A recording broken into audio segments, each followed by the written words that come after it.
하나님 아버지 감사합니다. 오늘 또 특별 새벽 기도회 저희들이 네 번째 날을 맞이했습니다. 오늘도 주님께서 말씀으로 찾아와 주시옵소서. 하나님, 저희들이 하나님 앞에 서 있습니다. 주께서 말씀하시고 성령님께서 우리 한 사람 한 사람에게 임하여 주셔서 저희들이 하나님 나라의 귀한 일꾼으로 세워지게 하여 주시옵소서. 주 앞에 드려진 또 감사와 또 간구의 제목들이 있습니다. 또 산불을 당한 우리 이웃들과 미얀마에 있는 또 우리 많은 고통당하는 이웃들을 위해 헌신한 손길들을 기억하여 주시고, 또 그 가정과 일터 위에 주님께서 큰 은혜를 베풀어 주시옵소서. 감사를 드리며 예수님의 이름으로 기도드립니다. 아멘. 오늘 저희들이 그 고넬료에 대한 말씀을 좀 나눌 텐데, 우리 일단 강의안을 한번 보시면 좋겠습니다. 우리 서론 부분에 이제 지금 초대교회가 이제 땅끝을 향해 이제 나아가고 있습니다. 그리고 하나님은 이제 이방인 선교를 감당할 이제 사울을 준비를 하셨습니다. 그리고 이제 어제부터 살피고 있는 9장 32절부터 11장 18절, 이제 이 부분은 베드로를 통해서 팔레스타인, 그러니까 가나안 땅 서부 해안 지역에 이제 복음이 확장되는 과정을 저희들이 살피고 있습니다. 그래서 어제 살폈던 것처럼 이제 베드로를 통해서 이제 서부 지금 루따와 그리고 또 요빠 지역의 이제 애니야, 그리고 또 다비다 이제 치유하고, 또 이 사건을 통해 복음이 확산되는 그런 일들이 이제 일어났습니다. 오늘과 우리가 내일 저희들이 살피려고 하는 것은 그 가운데 이제 일어나는 사건이 이제 이방인이었죠. 그러니까 그 이방인, 첫 번째 이방인 회심자, 이거는 이방인들 중에 뭐 처음 믿었다라기보다는 이제 기록된 사람입니다. 기록된 이제 이방인들 가운데 지금 성경에 기록된 첫 번째 회심자 이제 고넬료를 이제 얻게 됩니다. 근데 그 과정을 이제 오늘 10장 1절부터 11장 18절까지 이제 이 말씀이 기록이 되어 있습니다. 그러니까 베드로와 그리고 고넬료 사이에 있었던 이제 이 사건이 10장 1절부터 11장 18절까지 한 장 반을 할애해서 이제 기록을 하고 있습니다. 이것은 뭔가 하면 그만큼 중요하다는 거죠. 이제 이 고넬료가 회심하는 사건을 통해서 이제 예루살렘 교회, 이제 초대 교회가 공식적으로, 특별히 이제 지도자들입니다. 지도자들이, 예루살렘 교회 지도자들이 공식적으로 이제 이방 선교를 인정을 하게 됩니다. 아, 하나님이 유대인만 부르신 것이 아니라 하나님께서 바로 이방인들도 부르셨구나. 이제 이 이방인 선교를 공식적으로 인정을 하게 됩니다. 근데 이 말씀은 이제 두 가지가 이렇게 섞여서 나오기 때문에, 먼저는 이제 고넬료죠. 하나님께서 이방인 가운데 참 첫 번째 회심하고, 또 예루살렘 교회로 하여금 이방인 선교를 인정하도록 했던 이 고넬료라는 사람은 도대체 어떤 사람인가? 고넬료 입장에서 오늘 말씀을 좀 나누고, 내일 아침에는 이제 같은 사건이지만 이제 베드로 입장에서, 그러니까 이방인 선교와 관련해서는 도저히 마음을 열기가 참 어려웠던 이 교회 지도자, 베드로로 대표되는 이제 지도자들, 이 지도자들이 어떻게 고정관념을 내려놓고 이방인 선교를 받아들일 수 있게 되었는가? 그래서 이제 베드로 입장에서 이 말씀을 내일 아침에는 살펴보도록 그렇게 하겠습니다. 이제 이 고넬료와 관계되는 말씀 강의안을 보시면 제가 크게 좀 세 가지로 이렇게 좀 정리를 했습니다. 근데 저는 이제 우리 성도님 뭐 요체를 한번 보시면 저는 그 교회를 이제 섬기면서 특별히 우리 남자분들이죠. 우리 남자분. 저는 이제 청년들도 그렇고 또 우리 남자 성도님들한테 좀 제일 좀 모델이 될 수 있는 하나의 신앙의 좀 모델이 될 수 있는 분이 이제 없을까. 그래서 저희들이 이제 좋아하는 분들은 예를 들면 뭐 아브라함 같은 분도 계실 수 있고 또 요셉이라든가 아니면은 또 다윗이라든가 또 아니면 다니엘이라든가 뭐 이런 인물들을 우리 남자분들한테 뭐 모델로 우리가 좀 제시를 할 수가 있습니다. 그런데 뭐 다윗도 그렇고 또 요셉도 그렇고 아니면 다니엘도 그렇고 이런 분들은 좀 이렇게 그 우리한테 좋은 모델이 될 수는 있을 것 같은데 한 번씩 이제 이분들을 뭐 모델로 세우고 기도를 하다 보면 좀 나와는 먼 것 같은, 내가 왕도 아니고 그리고 내가 이제 바벨론 왕궁 한복판에서 있는 사람, 그 사람과 나를 동일시하기에는 좀 어렵게 느껴질 때가 참 많이 있습니다. 그래서 저는 참 개인적으로 우리 남자분들이 특별히 이제 대부분은 뭐 어떤 우리가 평범한 삶을 같이 살아가고 있는데 이 평범한 일상 속에서 우리 남자분들에게 좀 모델이 될 수 있는 분이 없을까? 항상 이제 그런 질문을 저는 오랫동안 가지고 있었습니다. 그런데 저는 아마 그 문제, 그 질문에 대한 저는 답 중에 하나가 저는 이 고넬료였습니다. 고넬료. 야, 이 고넬료 같은 사람은 우리 성도님들도 모델을 삼고 자신의 모델로 삼아서 이제 기도할 수 있을 것 같다라는 그런 제가 생각을 가졌던, 뭐 지금도 그런 생각을 가지고 있습니다. 저는 그래서 오늘 말씀을 보면서 이렇게 저희들하고 크게 이렇게 다르지 않는 인물입니다. 이 고넬료가 어떤 사람이었나, 어떤 모습이었나 하는 것을 여러분들이 좀 보시면서 남자분들은 나도 이렇게 고넬료의 이런 모습들은 내가 닮았으면 좀 좋겠다. 그리고 또 우리 여자 성도님들께서는 우리 자녀들이나 또 우리 남편을 위해서 또 우리 사랑하는 분들을 위해서 우리 남자분들은 좀 이런 분이 됐으면 좋겠다라는 기도의 제목들을 한번 발견하실 수 있으면 좋겠습니다. 그래서 이 고넬료는 강의 안에 있는 것처럼 저는 이 고넬료를 생각하면 균형이었습니다. 균형. 참 이 고넬료는 균형 잡힌 이제 신앙의 인물이었다.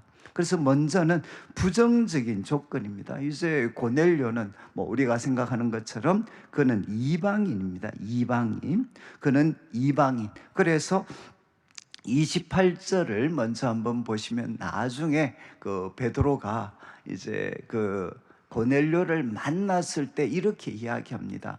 유대인으로서 이방인과 교제하며 가까이 하는 것이 위법인 줄을 너희도 알거니와. 그러니까 지금 베드로가 이야기하죠. 고넬료 가정에 처음 방문해서 너희도 다 알고 있지 않느냐.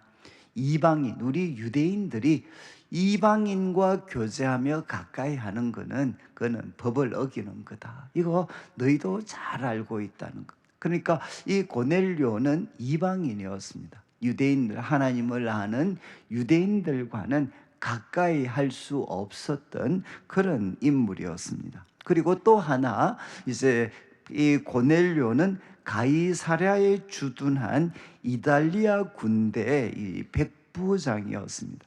여러분 첫 페이지에 이제 우리 강의한 첫 번째 페이지에 있는 지도를 한번 보시면 좋겠는데, 어제 우리가 봤지만 그 지도 가이사랴라는 위치를 여러분들이 아마 보실 겁니다. 그러니까 요빠, 어제 우리가 살폈던 예루살렘, 루다, 그리고 또 요빠, 그리고 요빠에서 이제 북쪽으로 쭉 올라가면 가이사랴가 있습니다. 가이사랴.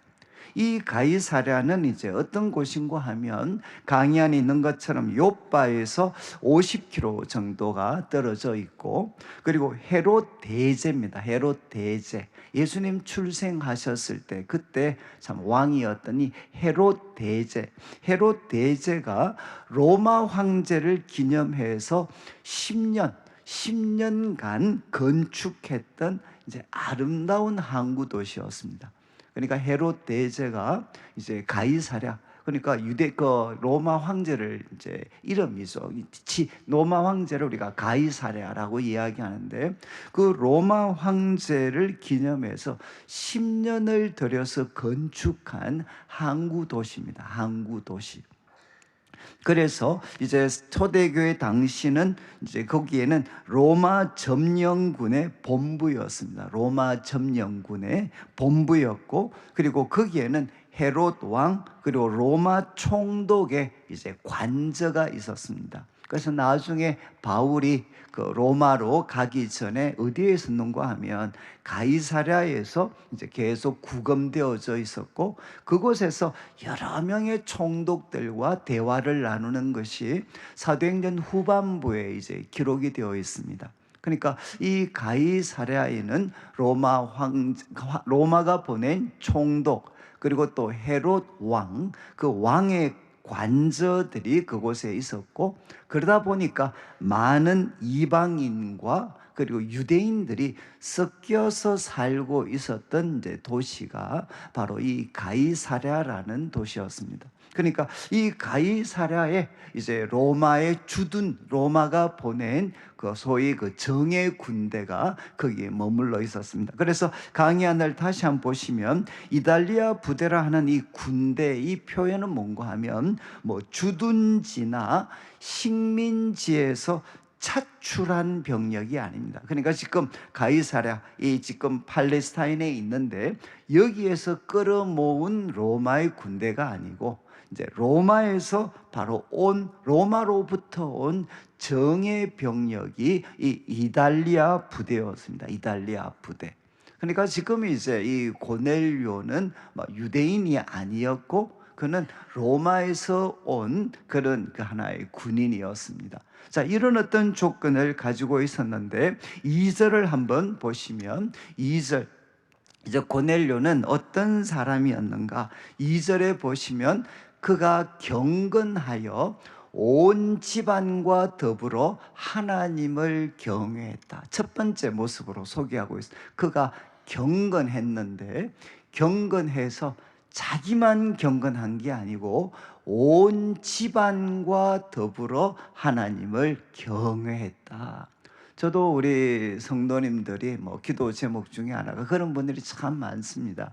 이제 나는 하나님을 경외하고 있는데, 하나님을 경외하며 살아가고 있는데, 정작 이 사랑하는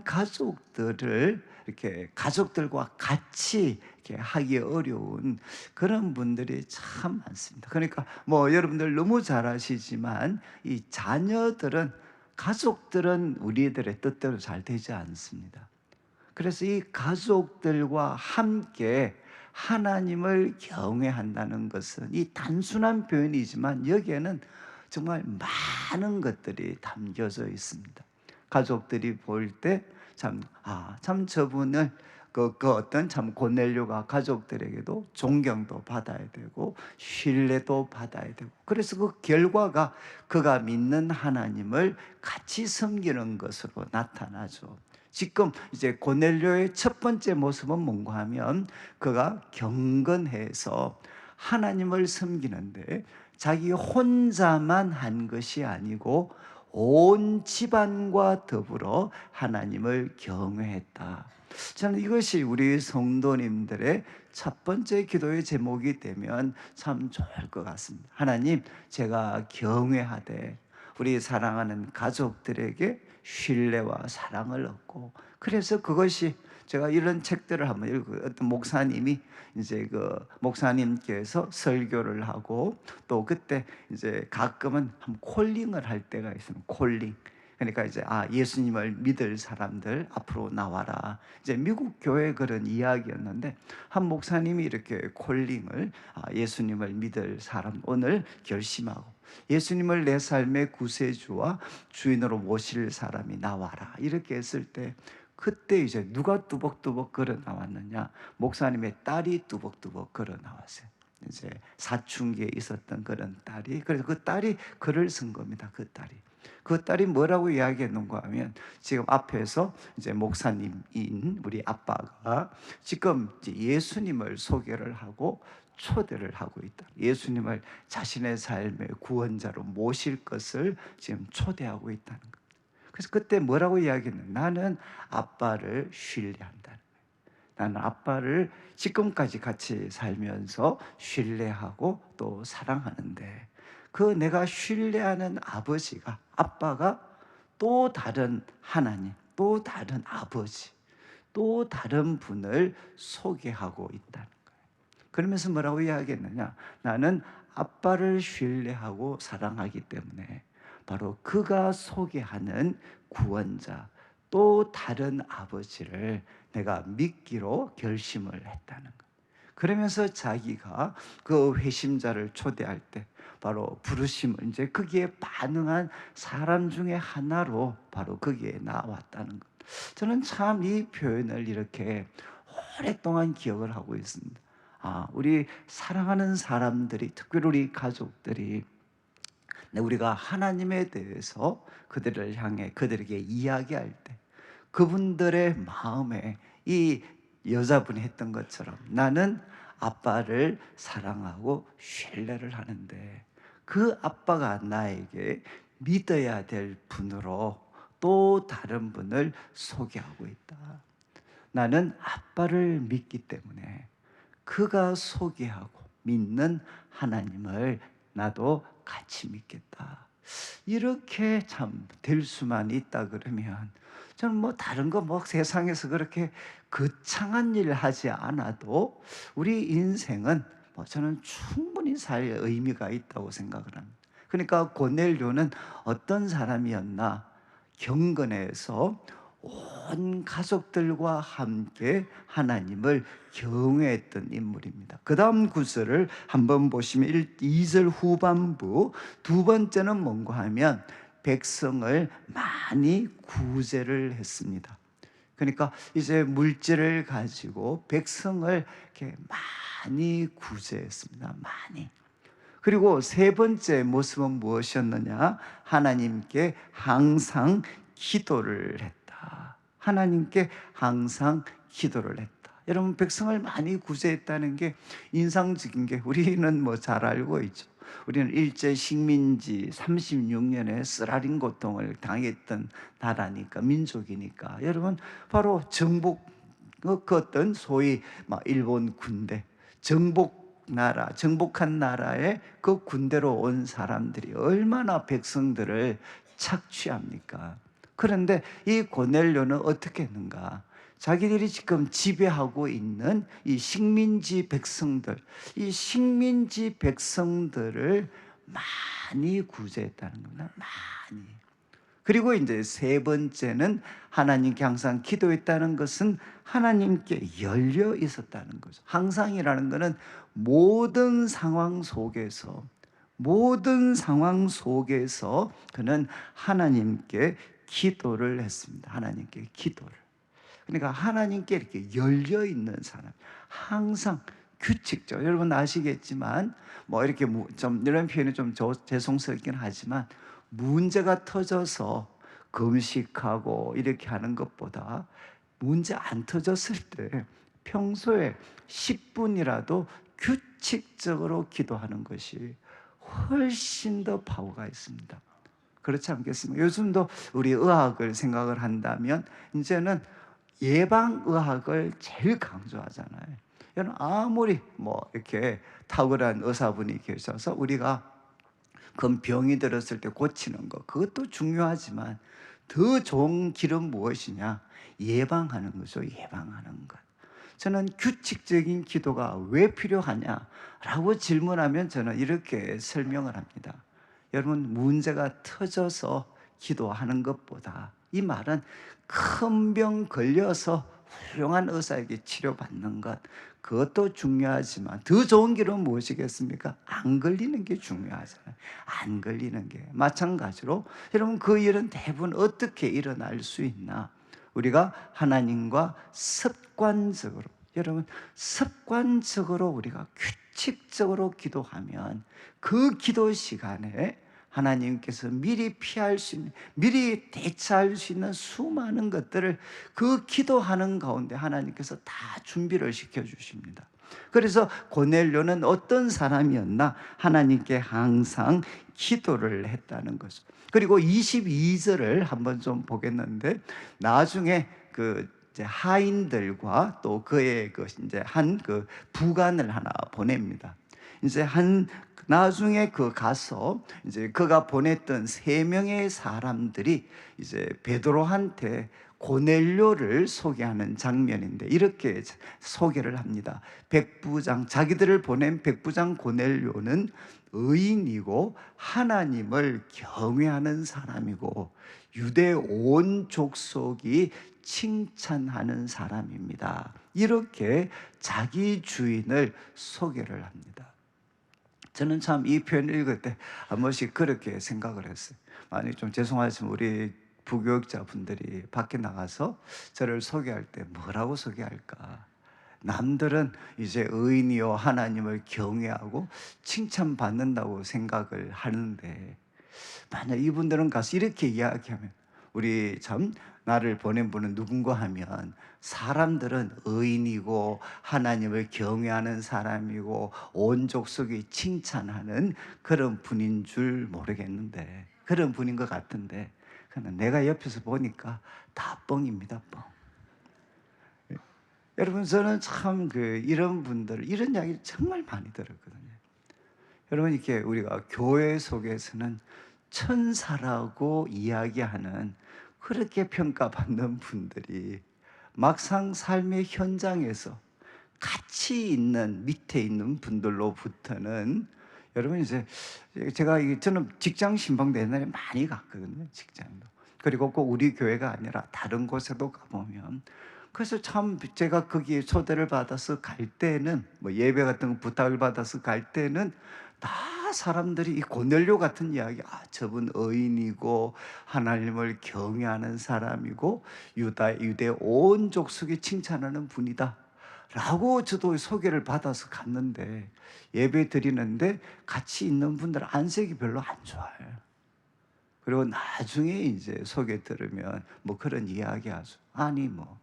아니 하는 일도 힘들어 죽겠는데 거기에다가 또 30분 뭐 1시간 일찍 오라 그래가지고 예배까지 드리고, 예?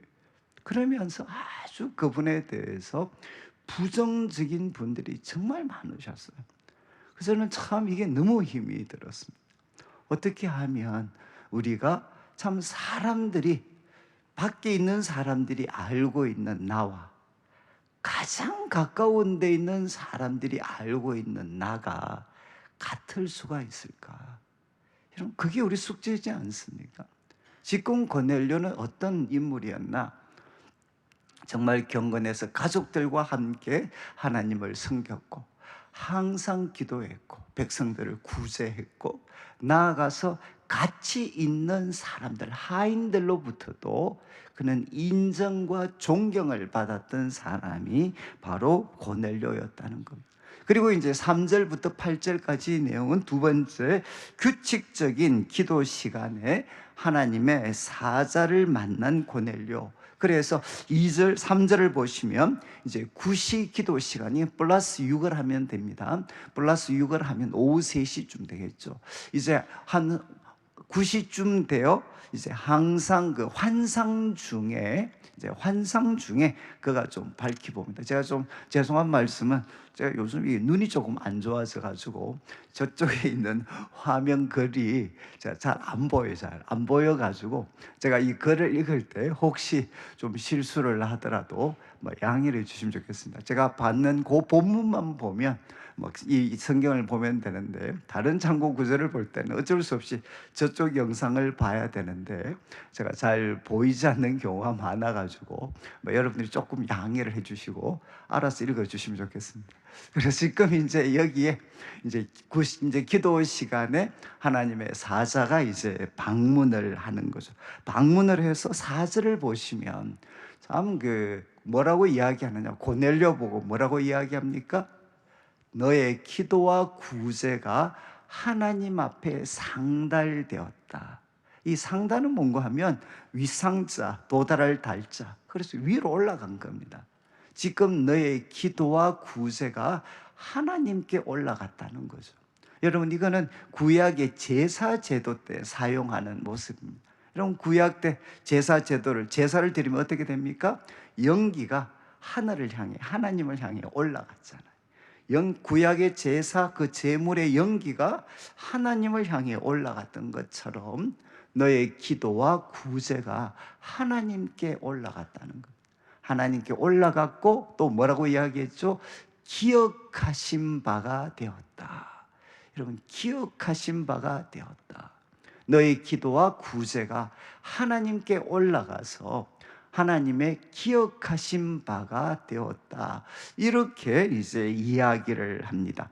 그리고 5절을 보시면 이제 하나님께서 기억하셨기 때문에 사람들을 요바에 보내서 결국은 베드로라 하는 시몬을 정해라, 이렇게 말씀을 하셨습니다. 그리고 6절에 그가 어디 머물러 있는지, 무두장이 시몬의 집에 유하고 있는 것, 그리고 그 집이 해변에 있는 것까지 설명을 하게 됩니다. 여러분, 하나님께서 기억하셨을 때, 이제 하나님께서 그의 기도와 구제를 기억하셨을 때 하나님은 어떻게 그에게 복을 내려주셨느냐, 바로 지금 베드로라는 시몬을 불러서 말씀을 듣게 하여 주십니다.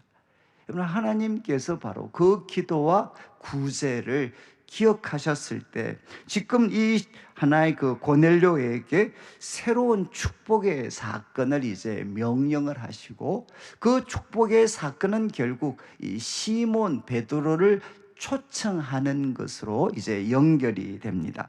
그리고 7절 8절을 보시면 7절 8절에 이제 천사가 떠나고 고넬료는 순종을 합니다. 하인 2명과 그리고 부하 중 경건한 사람 하나를 부르게 됩니다.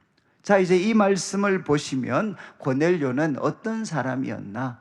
규칙적인 시간에, 기도 시간에 이제 하나님의 사자가 찾아왔습니다. 그리고 새로운 축복의 사건을 명령을 했고 그는 순종을 하게 됩니다.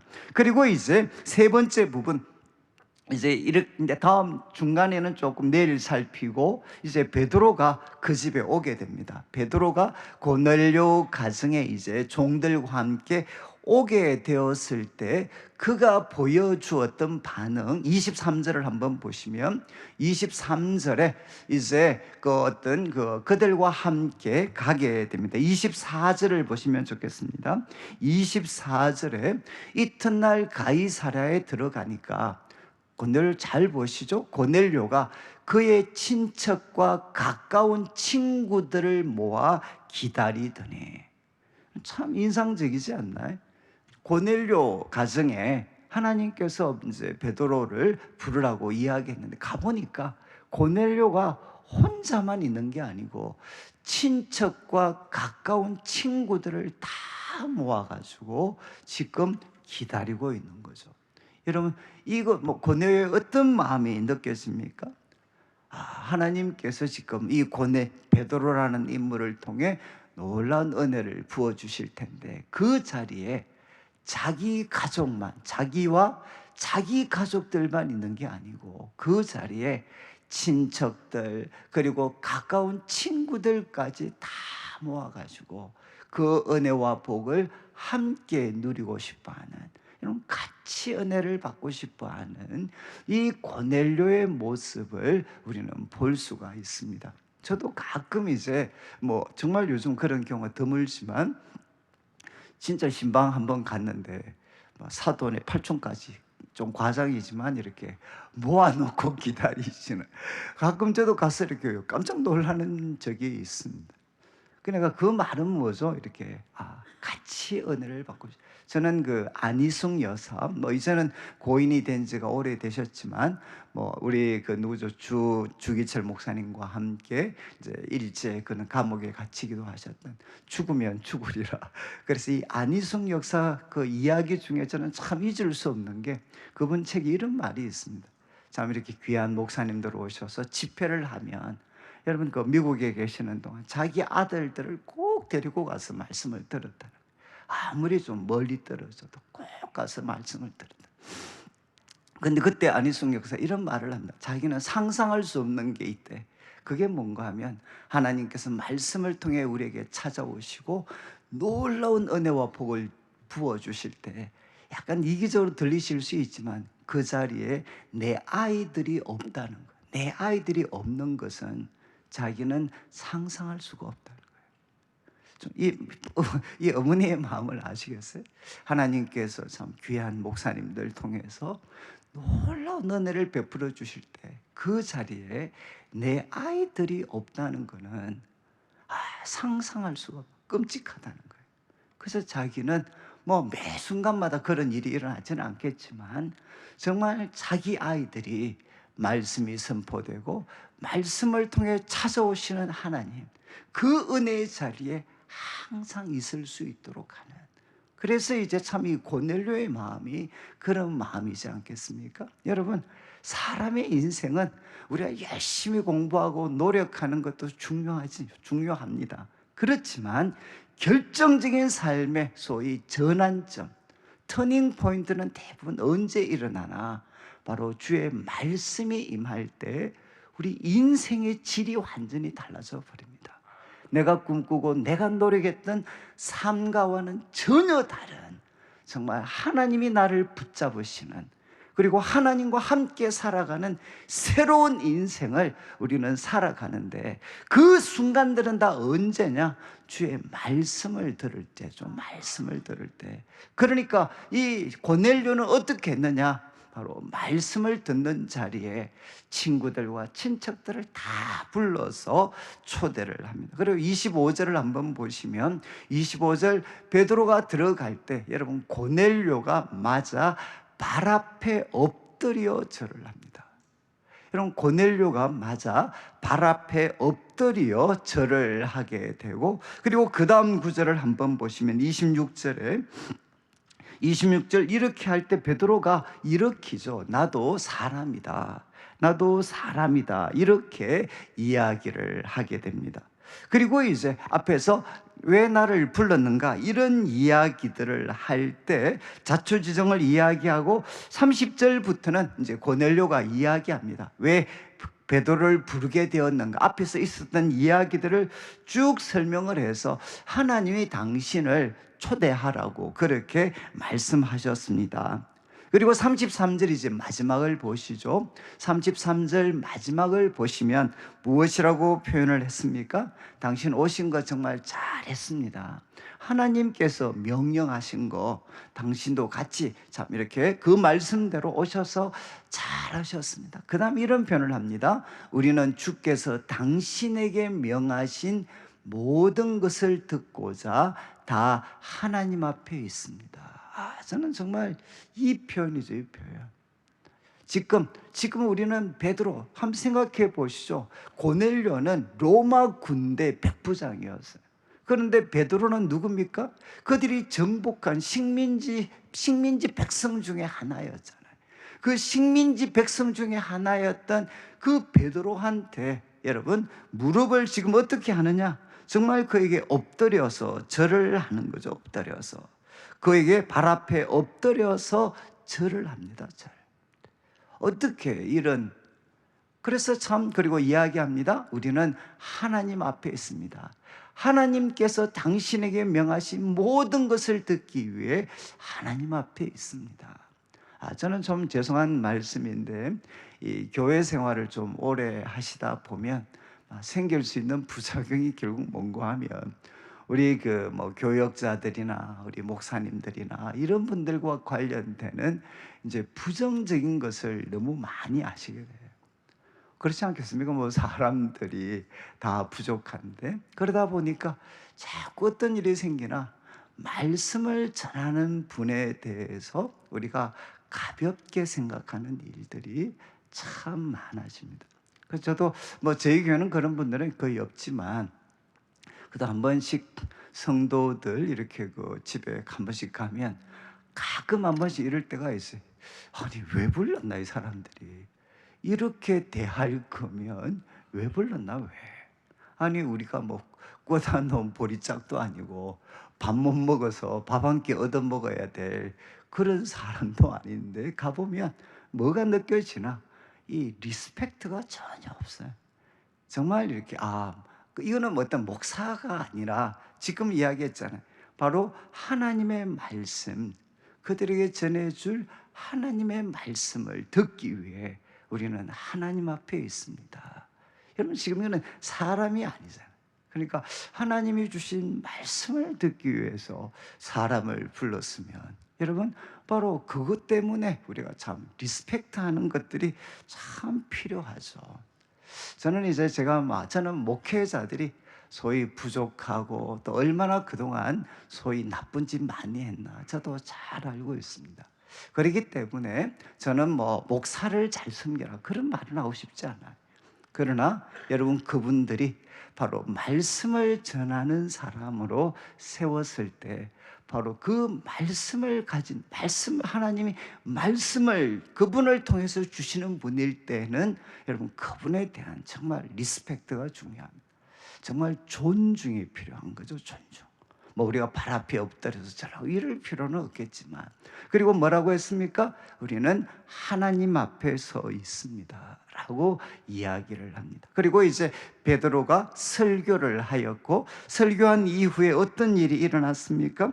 설교한 이후 44절을 한번 보시면 설교 내용 내일 살피고 이 말을 할 때 성령이 말씀 듣는 모든 사람들에게 내려오게 됩니다. 그리고 이어지는 45절 함께 했던 그 할례 받은 신자들이 이방인들에게 성령 주시는 것 때문에 깜짝 놀라게 됩니다. 그들이 방언도 하고 하나님도 높이고 그때 47절 베드로가 이 사람들이 우리와 같이 성령을 받았다. 어떻게 세례 주는 거 주저할 필요가 있냐. 그러면서 그들에게 세례를 베풀게 됩니다. 여러분 하나님이 주신 최고의 복은 결국 무엇과 같이 오나 바로 말씀과 같이 오게 됩니다. 그래서 여러분들이 말씀을 듣는 자리는 항상 기대를 하셔야 돼요. 그리고 여러분들이 어떤 삶의 문제가 있더라도 앞으로 여러분 바로 말씀을 듣는 자리에 나아오셔야 돼요. 저도 뭐 많은 기억들이 있거든요.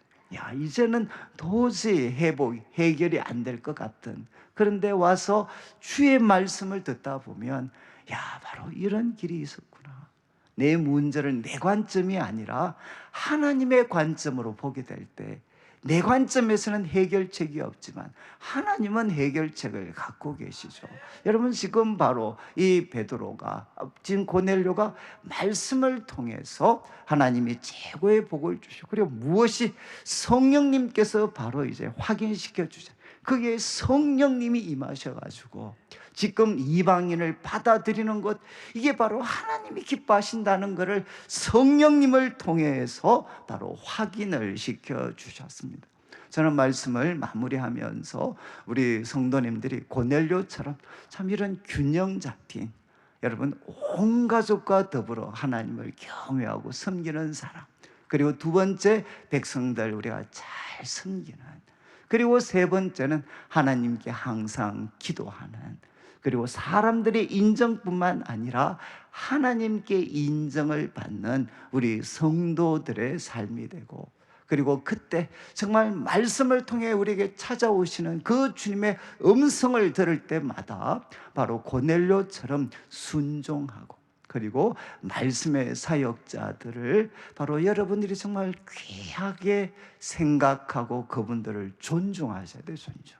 귀하게 존중하고, 그리고 그 말씀을 들을 때 바로 성령님이 임하셔서 여러분 하나님이 주시는 최고의 복은, 저는 뭐 물질 아니면 영적인 축복, 물질적인 축복, 저는 뭐 그렇게 구분하고 싶지는 않습니다. 그러나 여러분 하나님이 주시는 최고의 복은 언제나 말씀과 성령을 통해 우리에게 주어지게 됩니다.